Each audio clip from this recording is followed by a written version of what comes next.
आप सभी का हमारे YouTube चैनल एम के स्टडी में स्वागत है। दोस्तों, अगर आप हमारे चैनल पर नए आए हैं तो चैनल को सब्सक्राइब करें और बेल आइकन को प्रेस कर ऑल नोटिफिकेशन पर क्लिक करें, जिससे हमारे चैनल पर आने वाली प्रत्येक नई वीडियो आप तक पहुंचती रहेगी।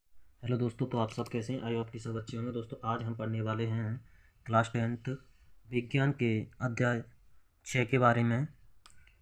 अध्याय 6 के हम यहाँ पर सभी वस्तुनिष्ठ प्रश्नों को हल करेंगे।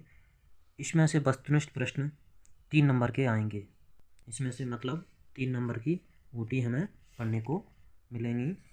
हम आज इस वीडियो के माध्यम से अपने 3 नंबर की ऊटी कंप्लीट करते हैं। तो दोस्तों, वीडियो के लास्ट तक बने रहिएगा। वीडियो स्टार्ट करते हैं। अपना पहला क्वेश्चन है, आमाशय का आंतरिक स्तर हाइड्रोक्लोरिक अम्ल से रक्षा निम्न में से किसके द्वारा होती है?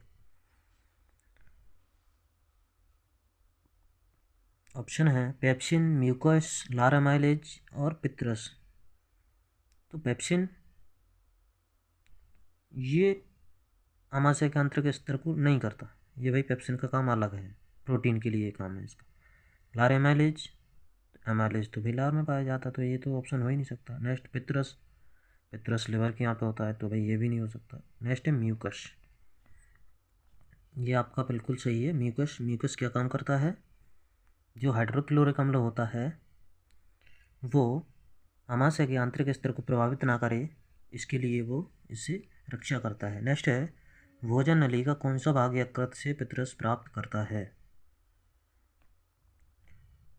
तो बृहदांत्र ये हो नहीं सकता अपना। आमाशय, आमाशय से तो खाना आता है, तो ये भी नहीं हो सकता।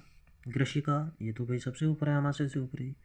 नेक्स्ट आंसर है अपना क्षुधात्र, छोटी आंत्र, स्मॉल इंटेस्टाइन। आमाशय से खाना स्मॉल इंटेस्टाइन तक जाता है, तो उसके बीच में हमें ये मिल जाएगा।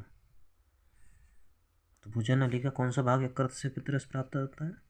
छोटी आंत्र यकृत से पित्रस को प्राप्त करती है, वाइल जूस को प्राप्त करती है। नेक्स्ट है चावल के पानी में कुछ बूंदें आयोडीन विलेन की डाली जाएं तो विलेन का रंग नीला काला हो जाता है। इससे प्रदर्शित होता है कि चावल में उपस्थित है।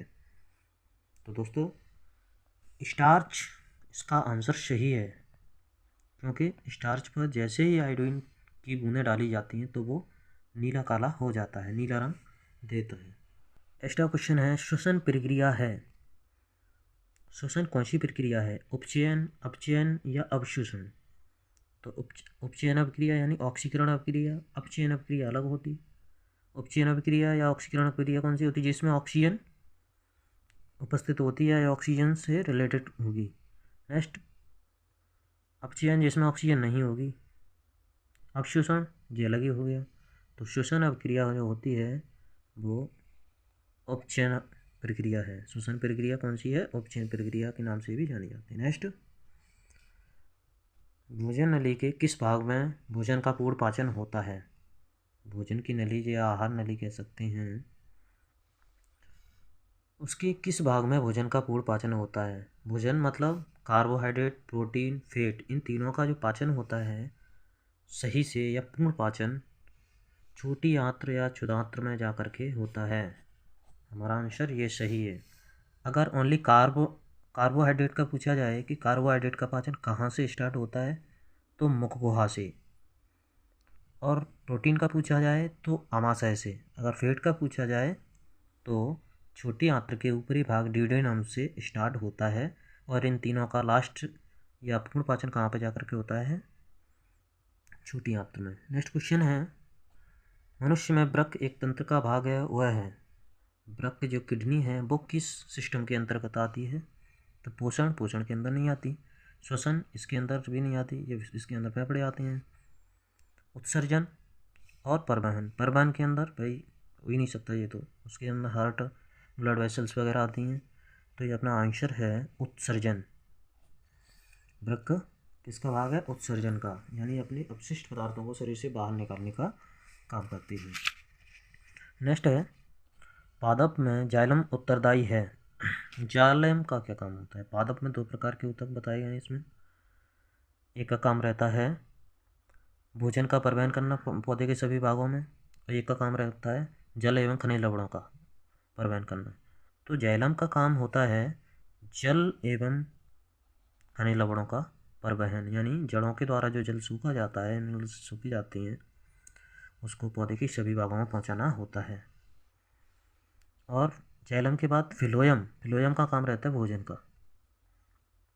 तो दोनों यहाँ पे क्लियर कर लें। जाइलम का काम जड़ों के द्वारा सोखे हुए जल का काम करे, जल को पहुँचाएगा पौधे के सभी भागों में। और फिलोयम का काम रहेगा भोजन, पत्तियों के द्वारा बने हुए भोजन को पौधे के सभी भागों तक पहुँचाना। नेक्स्ट है स्वपोषी पोषण के लिए आवश्यक है। स्वपोषी पोषण जिस भी जीव में, जिस भी पौधे में होगा, उसके लिए उसे क्या क्या ज़रूरत होगी, क्या क्या रिक्वायरमेंट होंगी। तो उसके लिए कार्बन डाइऑक्साइड तथा जल, सूर्य का प्रकाश, क्लोरोफिल, ये सभी। तो दोस्तों इसमें अगर आपने प्रकाश संश्लेषण क्रिया देखी हो, उसकी रिएक्शन पढ़ी हो, उस अभिक्रिया को देखा होगा, तो उसमें ये कार्बन डाइऑक्साइड और जल हमें मिलता है और क्लोरोफिल और सूर्य के प्रकाश की उपस्थिति में ये क्रिया होती है। तो ये सभी इसमें भाग लेते हैं। तो सुपोषी पोषण के लिए ये क्रिया, ये जो कार्बन डाइऑक्साइड, जल, सूर्य का प्रकाश, क्लोरोफिल, ये तीनों ही ऑप्शन सही है, यानी 4 वाला अपना सही है, डी वाला, ये तीनों भाग लेते हैं। नेक्स्ट, पायरुवेट का विखंडन कार्बन डाइऑक्साइड, जल तथा ऊर्जा देता है, यह क्रिया क्या कहलाती है? सॉरी, यह क्रिया होती है, बताया जा रहा है कहाँ पे होती है। जो पायरुवेट होता है वो कार्बन डाइऑक्साइड वाटर में बदलता है और एनर्जी भी देता है। तो ये क्रिया कहाँ पर होती है? ग्लूकोज पायरुवेट में टूटा, वो टूटता है कोशिका द्रव में।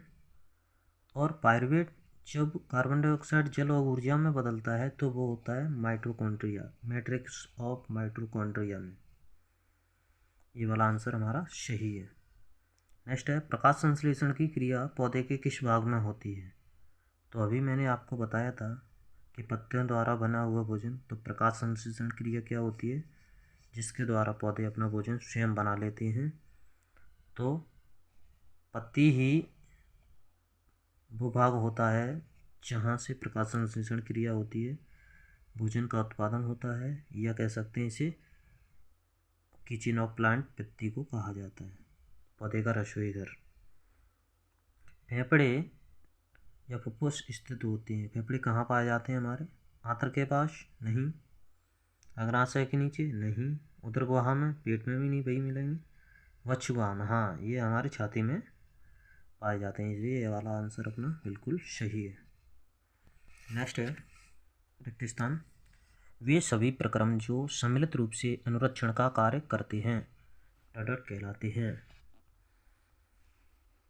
वे सभी जो प्रक्रम या वे सभी प्रक्रियाएं या जो भी सिस्टम आएंगे वो हमारे या जीव के अनुरक्षण का कार्य करते हैं या रक्षा का काम करते हैं, वो जैव प्रक्रम कहलाते हैं।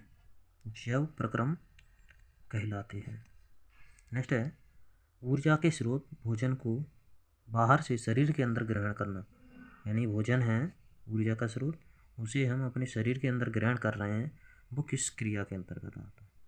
तो हम अपने अंदर किसी भी चीज़ को लेते हैं, ग्रहण करते हैं, तो वो क्या होता है? पोषण होता है। कौन सी क्रिया होती है? पोषण होती है। पोषण से ही तो लेते हैं कोई चीज़ हम अपने अंदर।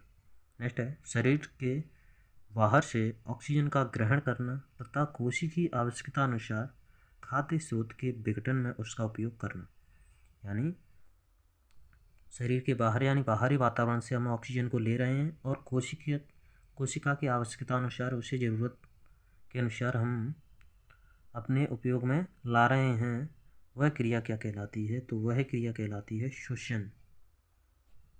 आप ऑक्सीजन को लेते हैं तो श्वसन के दौरान ही तो लेते हैं। नेक्स्ट, भोजन तथा ऑक्सीजन को शरीर के अंदर एक स्थान से दूसरे स्थान तक ले जाया जाता है, उस प्रक्रम को क्या कहते हैं? ऑक्सीजन और भोजन जब लास्ट में बनता है, बाद में ग्लूकोज में कन्वर्ट हो जाता है, तो वो ऑक्सीजन के साथ ब्लड के थ्रू बॉडी के सभी भागों तक पहुंचने का काम करता है। तो ये किस प्रक्रम के अंतर्गत आएगा? संवहन के अंतर्गत। संवहन या परिवहन या वहन।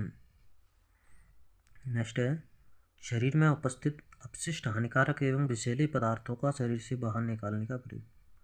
भोजन पच गया, पचने के बाद जो वेस्ट बचा हानिकारक, जो हमारे शरीर के किसी भी काम का नहीं है, उसको शरीर से अगर बाहर निकाला जाता है तो वह क्रिया उत्सर्जन कहलाती है।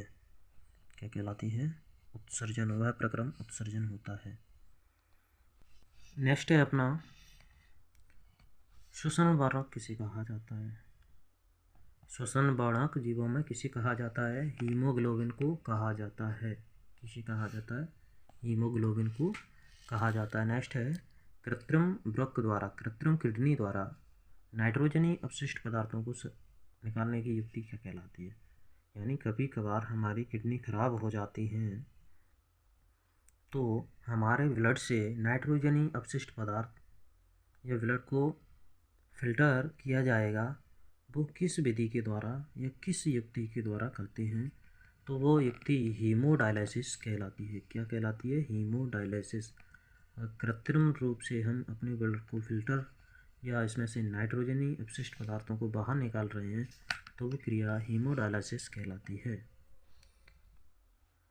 नेक्स्ट है ऊर्जा की मुद्रा या ऊर्जा का दलाल किसे कहा जाता है? या करेंसी ऑफ एनर्जी, एटीपी को कहा जाता है। एटीपी का पूरा नाम एडिनोसिन ट्राइफॉस्फेट है। अब हम मैचिंग करते हैं। नेफ्रॉन, नेफ्रॉन हमें पता होना चाहिए कि ये किसी की यूनिट है, तो ये यूनिट है किडनी की, वृक्क की। तो अपन यहाँ पे आंसर इसको क्लियर करते हैं। भोजन का स्थानांतरण अभी मैंने बताया था फ्लोएम के द्वारा होता है, फ्लोएम ऊतक के द्वारा। रक्त का थक्का बनना, रक्त के थक्का बनने में इसमें शिराएँ सहायक नहीं होती, इसमें होता है प्लेटलेट सहायक।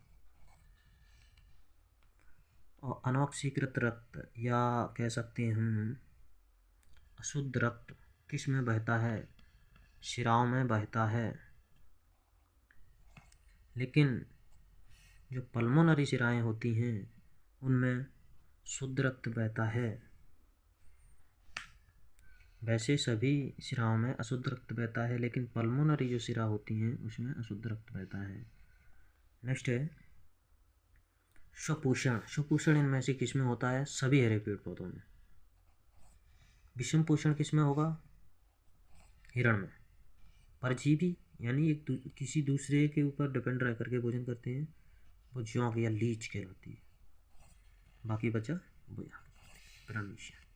नेक्स्ट है ट्रिप्सिन। अब यहाँ पर एंजाइम और जूस इनके मिलान करना है कि वो किस ग्रंथि से या कहाँ से सीक्रेट होते हैं, स्रावित होते हैं। तो ट्रिप्सिन एंजाइम जो होता है वो पैनक्रियाज या अग्नाशय से स्रावित होता है। एमाइलेज, एमाइलेज अभी बात कर रहे थे हम, लार से, सिलावा से, अपनी से। पित्रस लिवर से। दोस्तों ध्यान रखना, जो पित्रस का जो श्राव होता है, श्रावित होता है, वो लिवर से होता है, यकृत से होता है। लेकिन अगर इसका भंडारण स्टोरेज कहा जाए तो वो पित्ताशय या गॉल ब्लैडर में होता है। पेप्सिन, पेप्सिन आमाशय ग्रंथि के द्वारा श्रावित होता है।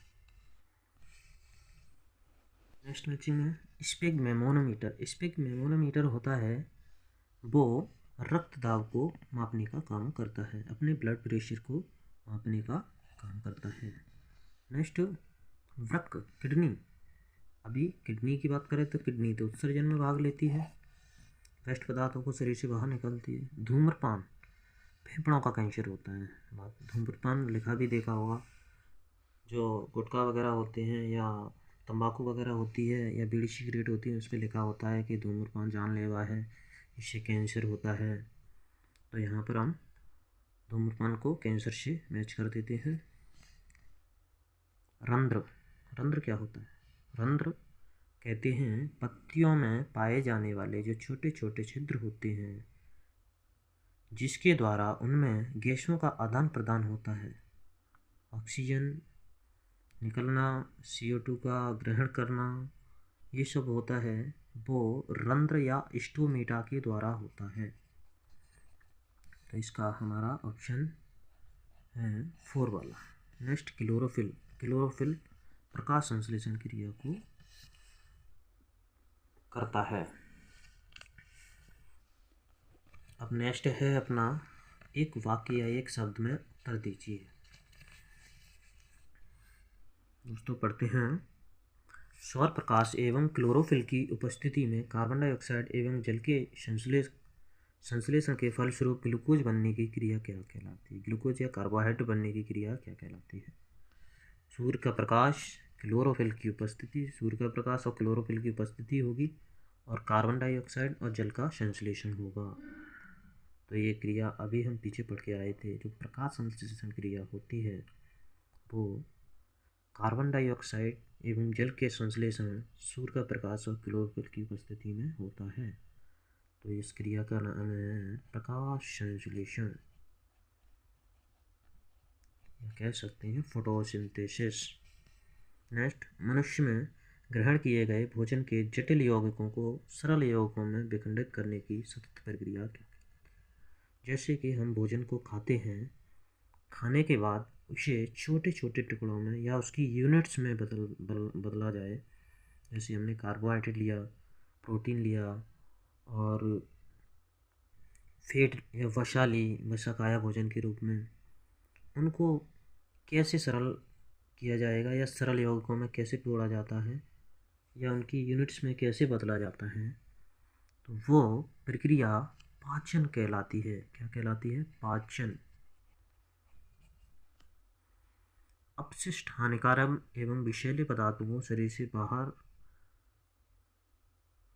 निकालने में प्रयुक्त जो अंगों का समूह, अंग की बात नहीं कर रहे हैं यहाँ पे अंगों का समूह क्या कहलाता है? अंग तो किडनी थी, अब किडनी के साथ और भी अंग होते हैं, वो मिलकर के एक सिस्टम, एक तंत्र बनाते हैं जिसे उत्सर्जी तंत्र कहते हैं या एक्सक्रीटरी सिस्टम कहते हैं। नेक्स्ट है, वायु की अनुपस्थिति में होने वाले श्वसन को क्या कहा जाता है? तो श्वसन जो वायु की उपस्थिति में होता है वो ऑक्सी श्वसन या वायवीय श्वसन कहलाता है, और जो ऑक्सीजन की अनुपस्थिति में होता है वो अवायवीय श्वसन या अनऑक्सी श्वसन कहलाता है। अवायवीय श्वसन। पादप के नेक्स्ट है, पादप के वायवीय भागों द्वारा वाष्प के रूप में जल हानि क्या कहलाती है? पौधा है, उसके जो वायवीय भाग यानी वायुमंडल में जो खुले हैं उसके भाग, उसके जो भाग खुले हुए हैं उनसे पानी का वाष्प के रूप में निकलना या जल की हानि का होना क्या कहलाएगा? तो वो होता है वाष्पोत्सर्जन, ट्रांसपिरेशन, वाष्पोत्सर्जन। नेक्स्ट है, हरे पौधों की पत्तियों में पाए जाने वाले वर्णक का नाम लिखिए। तो दोस्तों मैं बता दूं आपको कि हरी पत्तियों में ऐसा क्या पाया जाता है जिसके कारण वो हरी होती हैं? तो उसमें पाया जाता है क्लोरोफिल। क्या पाया जाता है? क्लोरोफिल पाया जाता है, जिसके कारण पौधों की पत्तियां हरी होती हैं। और ये क्लोरोफिल ही एक ऐसा वर्णक है जो पौधे को अपना स्वयं का भोजन बनाने के लिए एग्री करता है, उसे क्षमता देता है। अगर ये क्लोरोफिल हमारे अंदर हो तो हमें भोजन की ज़रूरत ही नहीं पड़ती, हमें अलग अलग स्वाद के भोजन की ज़रूरत ही नहीं पड़ती। क्या ज़रूरत थी ये चाउमीन, पिज़्ज़ा, बर्गर खाने की? हम भी सूर्य के प्रकाश की उपस्थिति में बैठ जाते, धूप में थोड़ी देर बैठ जाते और हम भी अपना भोजन बना लेते। तो दोस्तों आई होप कि आपको वीडियो समझ में आया होगा। वीडियो अगर अच्छा लगा हो तो प्लीज़ लाइक करें, सब्सक्राइब करें चैनल को और वीडियो को शेयर करना ना भूलें। Thank you so much. जय हिंद, जय भारत।